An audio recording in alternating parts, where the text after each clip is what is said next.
Our topic today is energy and climate policy in Colorado. Several emerging developments such as AI, cloud computing, and electric vehicle charging are driving enormous growth in the demand for electricity. This demand will require suppliers like Xcel to make significant investments in new generation equipment. If not effectively managed, this growth can have a significant impact on residential energy rates, and depending on the type of generators deployed, it can also have a substantial impact on our efforts to reduce greenhouse gas emissions. Our speaker today, Dr. Will Toor, is perfectly suited to address the many challenges that arise from these trends. He will discuss the policy developed over the last decade to reduce greenhouse gas emissions across energy sectors in Colorado, with a particular focus on electricity, the electricity sector. In addition to his extensive contributions in state and local government, as a former Boulder mayor and city council member, Dr. Toor has played key roles in energy conservation and air quality improvement. In January 2019, Governor Jared Polis appointed him executive director of the Colorado Energy Office. We are pleased to have him here today to address this important topic. Please give a warm welcome to Ms. Dr. Toor.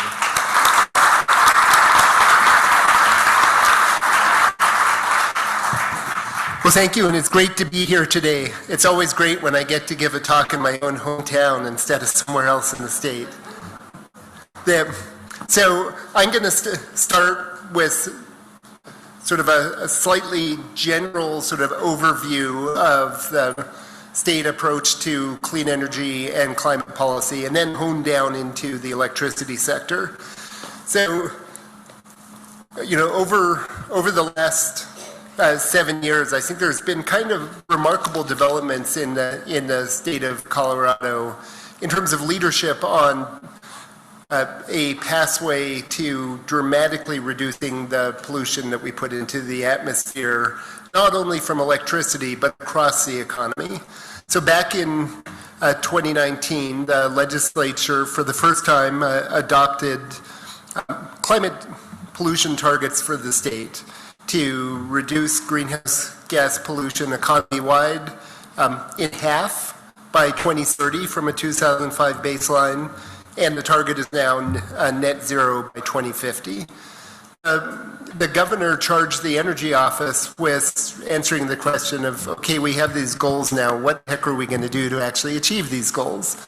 And we worked on developing what we call our greenhouse gas roadmap. We worked with a variety of state agencies that were relevant, like the Department of Transportation and Natural Resources and Public Health and the Environment, and also with a broad variety of stakeholders from industry and academia and members of the public to develop that strategic plan.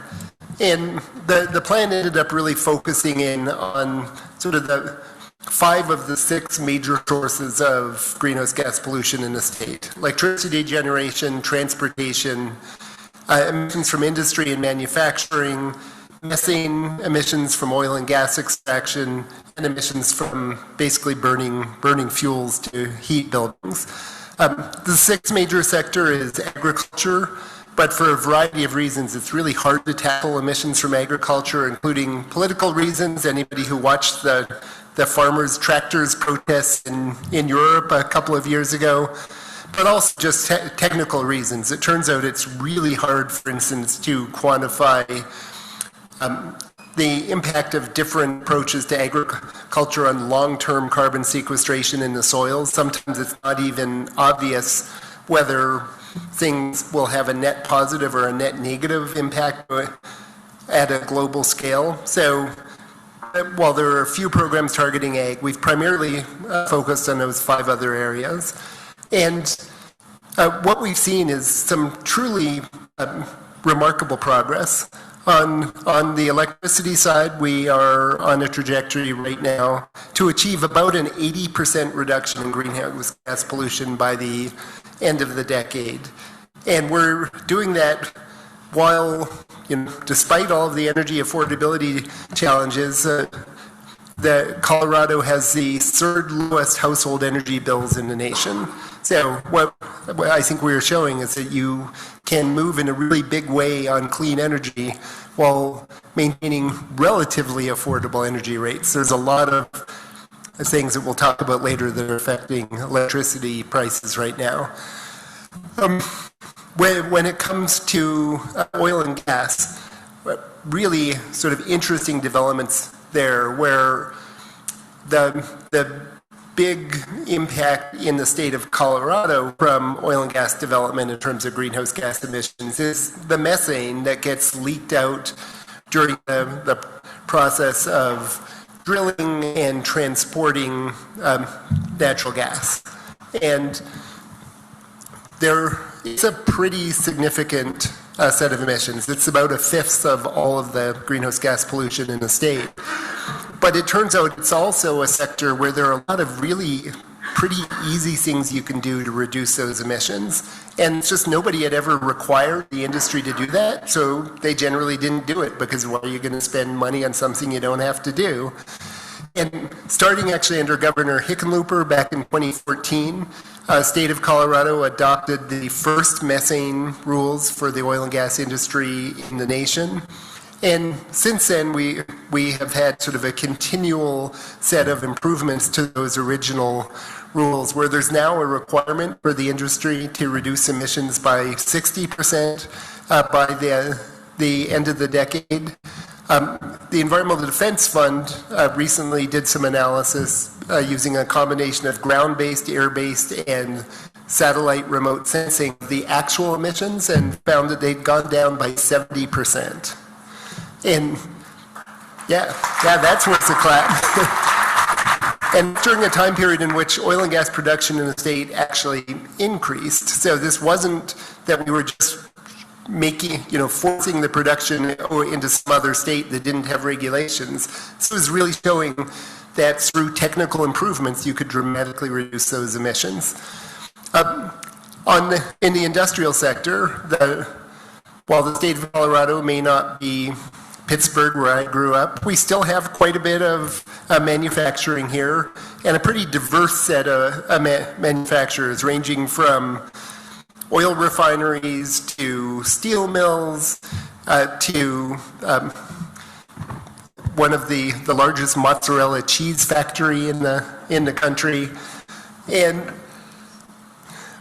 a few years ago, we started focusing in on how do we reduce emissions from industry. And how do we do that in a way that, just as with oil and gas, doesn't focus on driving up cost to industry in a way that will cause them to move somewhere else and simply displace the emissions, but instead really incentivizes investments and technical improvements that will reduce those emissions. And we did it through a combination of regulations, what are known as the GEM rules, greenhouse gas energy management for manufacturers. So a combination of regulatory requirements and then incentives. We created a grant program and a competitive tax credit program for industry that would move faster or go deeper than those regulatory requirements. The regulations targeted a 20% reduction from industry by 2030. Well, as of this year, we've already exceeded that 2030 target, and we are on a pathway to doubling that target. We're projecting 37% reduction by the end of the decade. Through that, again, that combination of putting some rules in place, part of what those rules did was they really encouraged or required industry to take a close look at their operations and look at the opportunities to reduce energy use and reduce emissions. And folks found that there was a lot of low-hanging fruit that they hadn't necessarily looked at before. It may get harder in the future as we start moving towards net zero, but at least sort of moving towards cutting emissions in half. There's a lot that they can do that just doesn't cost that much. We've also seen that there are new technologies emerging that we weren't sure whether industry was going to be interested in, but where we're seeing really significant uptake. So For instance, with our industrial clean air grant program, the first two projects were projects, one at a large brewery, Anheuser-Busch, and one at a semiconductor plant, to replace natural gas boilers with industrial heat pumps that have, if you use clean electricity, basically zero emissions associated with them. We had been told heat pumps aren't ready to go at the industrial scale, but as soon as we offered funding for them, we found that there were people who wanted to do it. And so there's a lot of opportunities out there. We've also seen some remarkable progress on electric vehicles, and Colorado, when I started this job, I think about 2% of new vehicles that were being sold in the state were electric vehicles. As of last year, 25.3% of new sales were electric vehicles, so up by more than a factor of 10. But there's clearly some headwinds with the administration removing federal tax credits and removing a lot of support for battery manufacturing across the country, although the last months and a half they seem to be doing everything they can to encourage everybody to shift to electric vehicles as we see the price of oil skyrocketing. So lots of progress that has taken place. But there's also a lot of complexity, and certainly when it comes to the electricity system right now, just a lot of interesting dynamics that are sort of cross-cutting in different directions. And electricity is really key to all of this, because ultimately the way that we are going to move to near zero greenhouse gas pollution is by having very, very clean electricity, and by using electricity to substitute for direct combustion in all of the economy. So it's going to be, shifting to things like heat pumps for heating buildings and for industrial use, shifting to electric vehicles. We're already seeing, interestingly, significant efforts by the oil and gas industry to shift to use of electric equipment in the oil fields. So we need clean electricity, and we need to be able to meet electricity demands as they grow, both due to electrification and to just general population and economic growth, and increasingly due to data centers. And so we're in this really interesting moment where, after about 20 years of electricity demand being essentially flat, it's starting to grow again. It's not unprecedented. It feels unprecedented because it's been 20 years. But there was a long period after World War II for about 40 years where there was significant growth in electric demand every year. There was a big bump when air conditioning began to be widespread. But over the last 20 years, essentially energy efficiency has advanced so much that we've kept electric use almost flat, largely as incandescent bulbs were replaced first by compact fluorescence and then by LED lighting. But we're now back to a world of growing electricity demand. And again, part of that is through electrification of things like transportation and buildings. Some of it is from things like some of the onshoring of manufacturing that's taking place, and some of it, and potentially a very large amount in the future of it, is from new data center development. And so one of the things that we as the state are grappling with right now is how to manage that data center development. And there again are some really interesting things about these new large loads. If you do them wrong, they could have a lot of negative impact. So if, for instance, we just had most of the data centers that were going to come into Colorado come into the Denver metro area, that would likely be really expensive because we have a big transmission constraint getting electricity into the metro area. And so there's going to be a lot of infrastructure costs associated with that. If instead we're able to have data centers locate in areas where we have excess transmission capacity, or locate, for instance, right near renewable resources that may otherwise need to be curtailed at periods when there's sort of excess electricity production, there's the potential of serving those data centers at relatively low cost. And there's a lot of fixed costs on the electric system. So you think about our wildfire issues, utilities here and across the West are going to have to do many billions of dollars of investment in upgrades to minimize the chance of sparking wildfires and to minimize the impact of wildfires on the reliability of their system. They need to do that regardless of what happens with new demand. If you look at our electric distribution system, it is aging, and utilities here and around the country need to make major upgrades to their electric distribution system. Those are essentially fixed costs that are going to be needed regardless of whether new large loads come onto the system. Our Public Utilities Commission has done some modeling that looks at those fixed costs that are sort of coming down the pike and looked at different scenarios for how much electricity demand grows. What they found was that if electricity demand was essentially flat, grew at the very low rate that it has over the last 20 years, all of our electric rates are going to go up substantially over the next 20 years at a rate well above inflation, because you're going to have the same number of kilowatt hours absorbing all of those costs.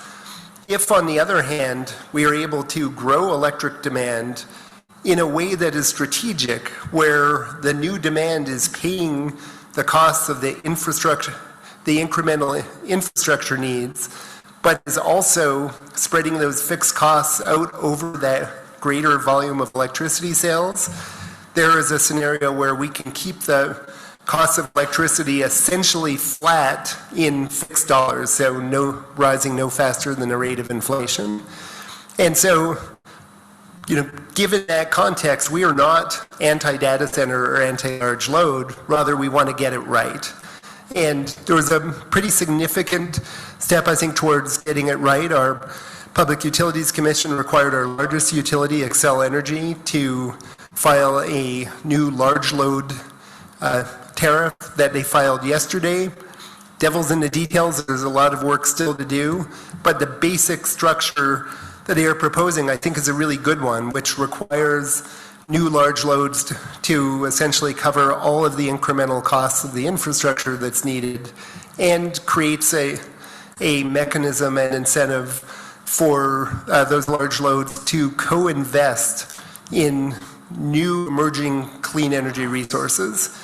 Right now, wind and solar are the cheapest resources that are out there, and so we're going to build a lot of wind and solar, but we know that over the long term, we're going to need clean resources that are available 24/7, that have an ability to turn them on when you need them. Right now, that resource is gas power plants. And gas power plants are an essential part of our electric system in terms of providing reliability. But as we move to very deep emissions reductions, we're going to need things like advanced geothermal, advanced nuclear, clean hydrogen, maybe gas with carbon capture, maybe new forms of long duration energy storage. And those, as of now, are really expensive, and they are hard to start making investments in those that are paid for by utility ratepayers, because it has an impact on our electric bills.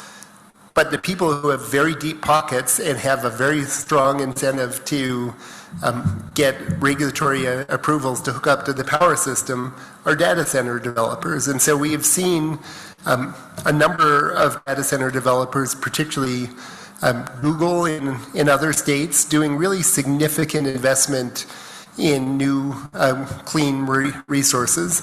So Google teamed up with a geothermal company, Fervo Energy in Nevada, to do a very large investment in next generation advanced geothermal development.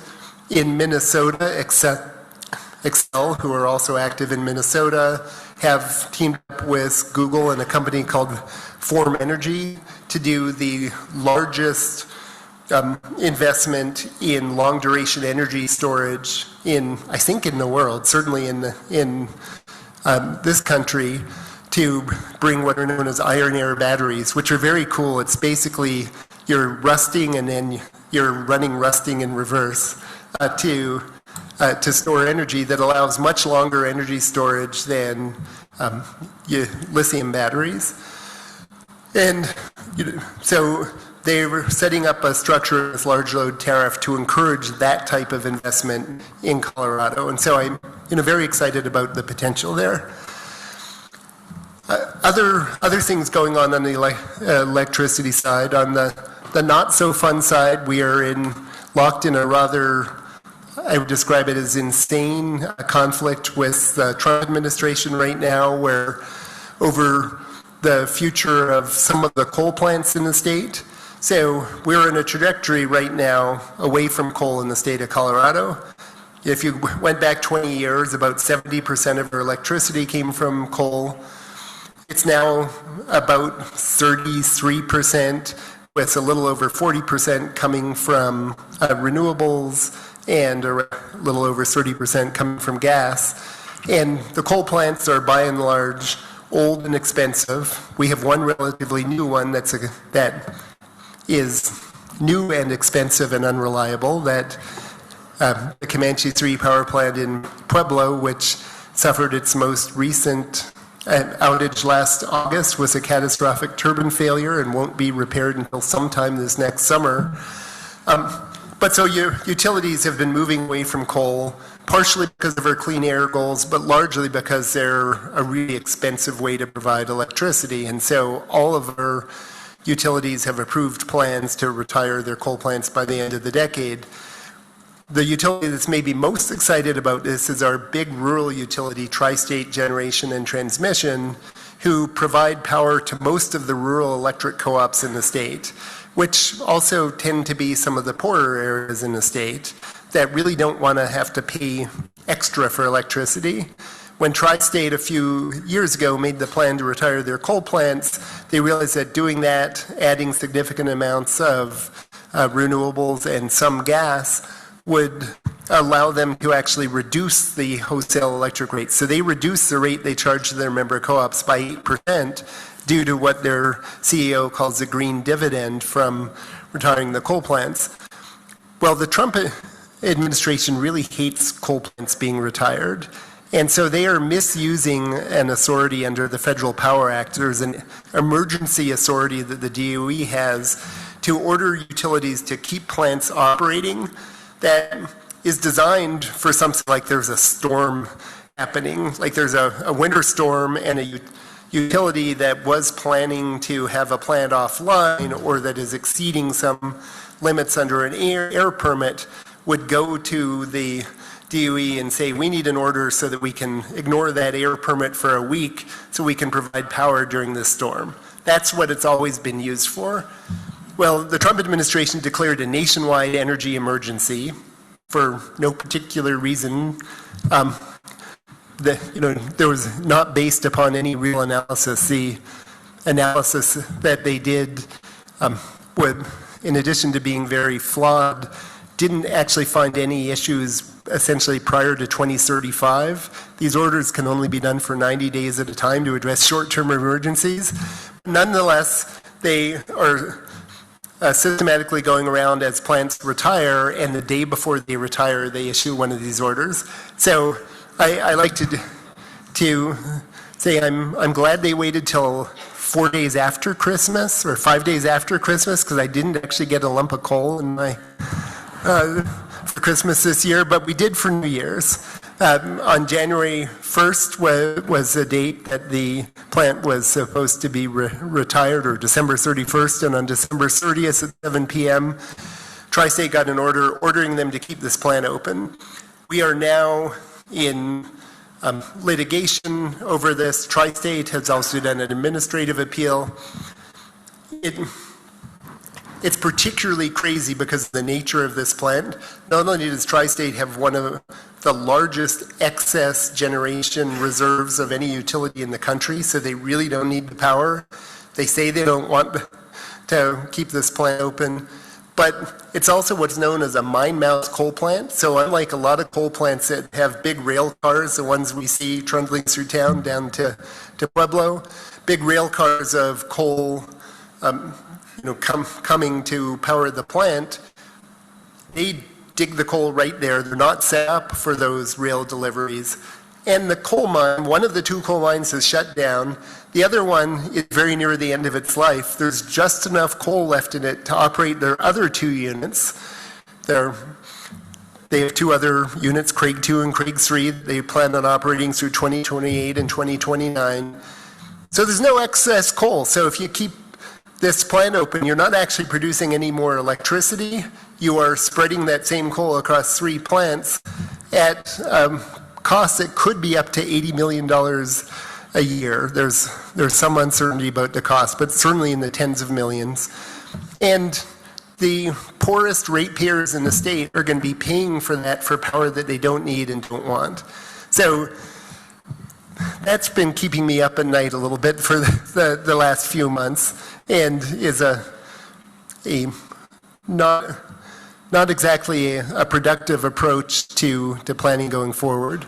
I think the last thing that I'll say about electricity before moving on to questions is that we've recently done a couple of analytical exercises that I think were pretty interesting. One was a study that looked at what's the lowest cost mix of electricity generation resources to meet projected 2040 electric demand. And we're projecting that electric demand is going to grow quite a bit. That study assumed almost a 50% increase in electric demand by 2040. And what we found was that the lowest cost approach is probably a continuation of what our utilities are largely doing now.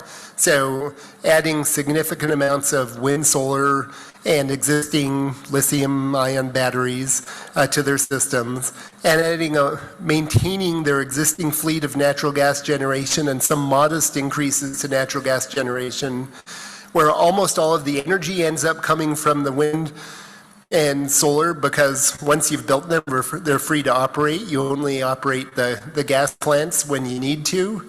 And as you expand the wind and solar and batteries, there are fewer and fewer hours a year that you need to operate the plants. So you absolutely need them for reliability. But by 2040, the modeling suggested that only a few % of actual energy would come from those plants. So that it suggested that for the next 15 years or so, the lowest cost approach is probably very similar to what utilities are largely doing today. We also very recently did a study that was focused largely on northwest Colorado and on areas that had retiring coal plants and were losing really important sources of property tax revenues and jobs for those local communities, and trying to evaluate potential advanced energy investments in those communities. So looking at things like small modular reactors, enhanced geothermal development, gas with carbon capture, long duration storage, wind and solar paired with storage.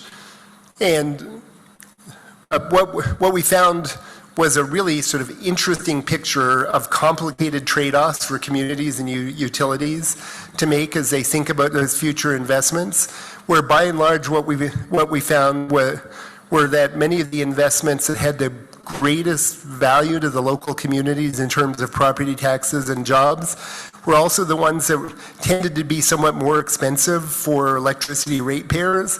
And so there will be some interesting, trade-offs as utilities and communities plan into the future.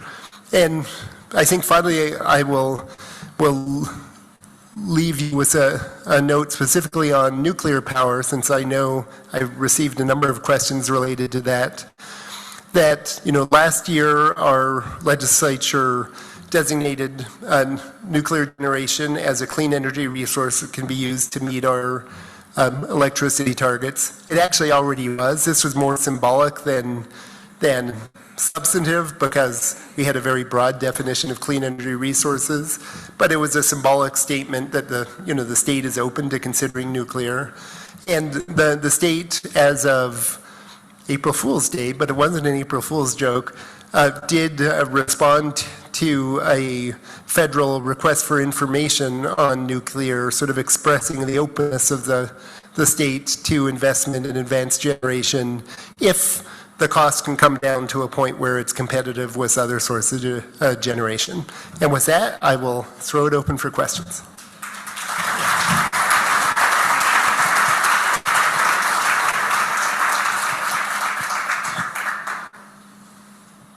Hi. I have a question on microgrids. Are there any policies that would discourage senior living facilities such as Fraser Meadows Manor from receiving 100% of its power from solar and battery microgrids? Are there any policies such as requiring backup generators for that kind of facility or other impediments to having that source of power? That's a great question, and I'll try to answer it. I would say I don't know what sort of rules there are for senior living facilities in terms of backup generation requirements. But I would say that there are some regulatory obstacles to doing microgrids that involve multiple properties with different electric meters. But if Fraser Meadows is all under sort of one ownership, I believe it should be possible in terms of utility regulation to do microgrids without running through a lot of hoops. But I don't know about the backup generation.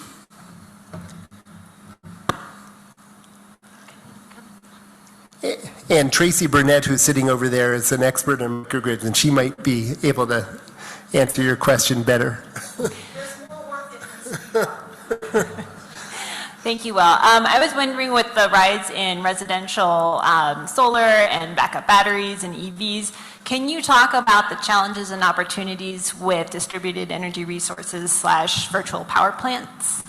Yeah, so I think that there are some really interesting opportunities here, and for our folks who are in Xcel Energy territory, the Public Utilities Commission is working on virtual power plants. So we passed legislation a couple of years ago that was designed to do better planning and more transparent planning of the distribution grid and make it easier to do the investment we need to make in updating the grid. But there's an issue there, which is that what's in the interest of the public as a whole and what is in the financial interest of the utility are not necessarily perfectly aligned when it comes to distribution investments. Essentially, utilities make money as essentially return on investment, so they like capital investment for obvious reasons. The investment in a distribution grid is a really significant area of utility investment, and a lot of that is absolutely needed. But if you use distributed energy resources like solar and battery storage and managed electric vehicle charging, you can potentially significantly reduce the amount of capital investment that is required in the grid in ways that would essentially optimize costs for customers, but not necessarily optimize profits for the utilities. And so you really do need a sort of active regulatory structure. So that legislation did require the development of virtual power plant, and we'll see quite how that plays out. There's an interesting model happening in Minnesota right now that is this virtual capacity procurement.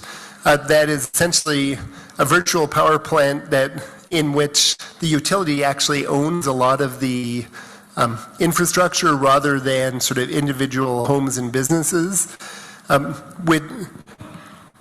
which means that the utility, instead of fighting it, is embracing it, but it is also lowering costs compared to just traditional investments in a distribution system. So I think it's a little unclear ultimately how it's all going to play out, whether the approach that Colorado is taking, which is really much more about individual ownership, or the Minnesota approach will end up actually allowing faster deployment.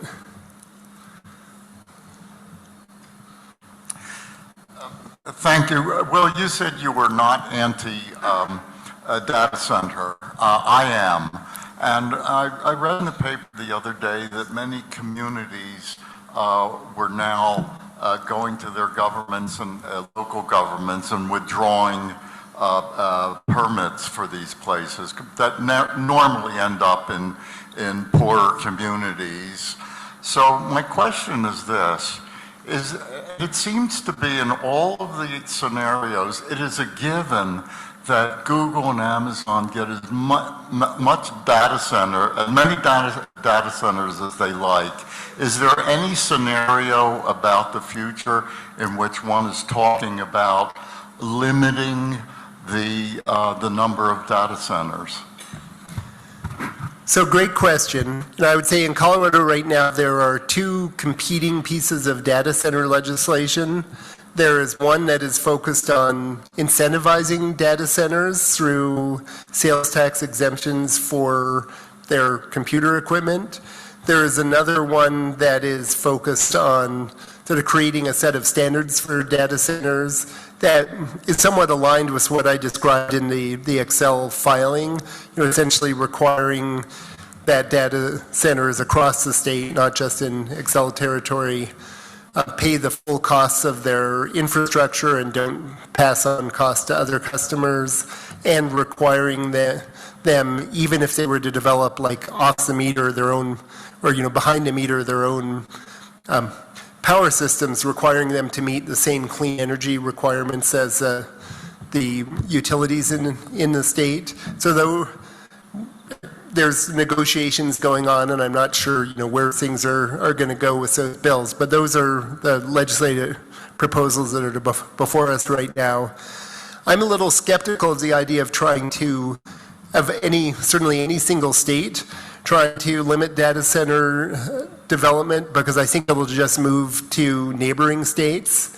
And right now, for instance, we're seeing a data center boom in Wyoming, and given the nature of Colorado's electric grid compared to Wyoming's, I would rather see that development happen in Colorado than in Wyoming. It will be much cleaner. So I'm personally a little skeptical of the idea that any one state could really limit that. We have time for one more question. Our power company has had a $6 million lawsuit for starting the Marshall Fire. They have since cut off power when the high winds occur. I think they're using it as a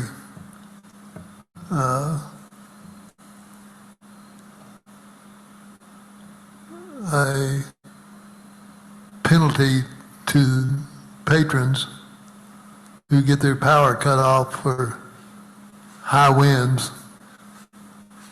Is there anything going on that?